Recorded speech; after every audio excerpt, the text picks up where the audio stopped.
happening on Capitol Hill. Well, quiet-ish. And that question and that contest is who can do the most to win Donald Trump's favor and with it perhaps win a slot on his ticket. CNN's Annie Grayer and Melanie Zanona have new reporting about the lawmakers vying for the likely GOP nominee's attention. Annie is here. Hi, Annie. So there's one senator, one congresswoman in particular, who seem quite interested in the job.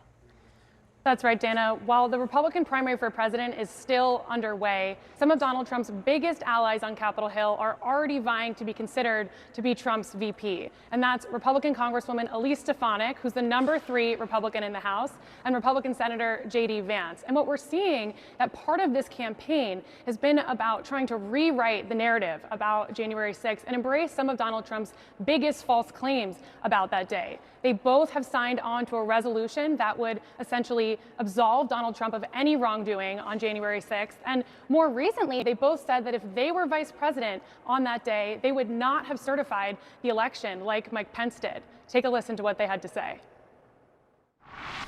If I had been vice president, I would have told the states like Pennsylvania, Georgia, and so many others that we needed to have multiple slates of electors, and I think the U.S. Congress should have fought over it from there. I would not have done what Mike Pence did. I don't think that was the right approach. I think it's very important that we continue to stand up for the Constitution and have legal and secure elections, which we did not have in 2020.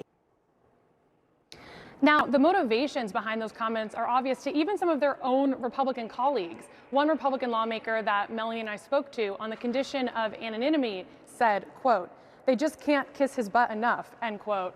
Quote, "It's obvious." But Dana, for Trump's part, we're told that no serious conversations have started about who would be his running mate, and sources say he's just enjoying throwing names out there and watching his allies on Capitol Hill. He certainly seems to be enjoying it, and those sound bites really are quite telling. Dan Crenshaw was on Friday saying, point blank, this is a Republican, that is not, in fact, what the Constitution says. So I know you understand that as well, and thank you so much for that great reporting from you and Melanie. Annie, good to see you. Nikki Haley is on the campaign trail in South Carolina as Donald Trump is spending his day before a Florida judge. And this morning, Nikki Haley, I think the strongest we've ever heard from her, slamming Donald Trump for his controversial comments on NATO and comments about her husband, who currently is overseas serving in the military. Listen.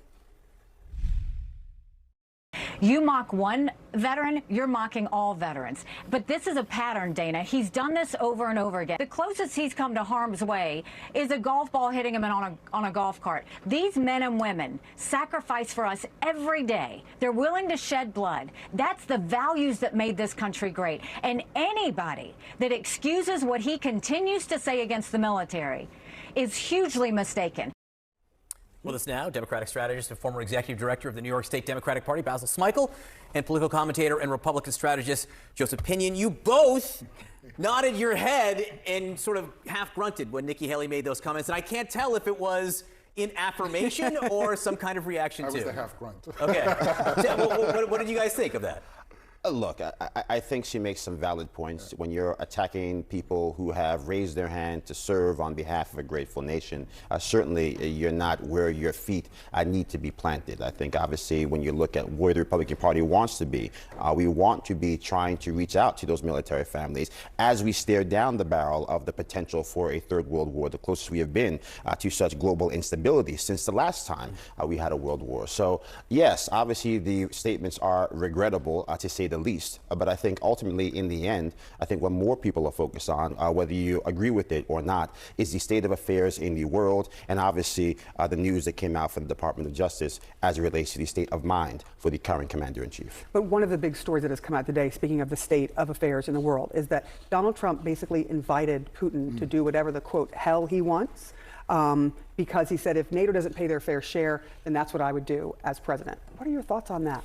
Reckless isolationism, quite frankly. I mean, I know that there are a lot of his supporters that may feel comforted or at least feel connected to him for him to say, you know, look, we've done our fair share with NATO. We don't need to be able to pick up the rest of the world's check here.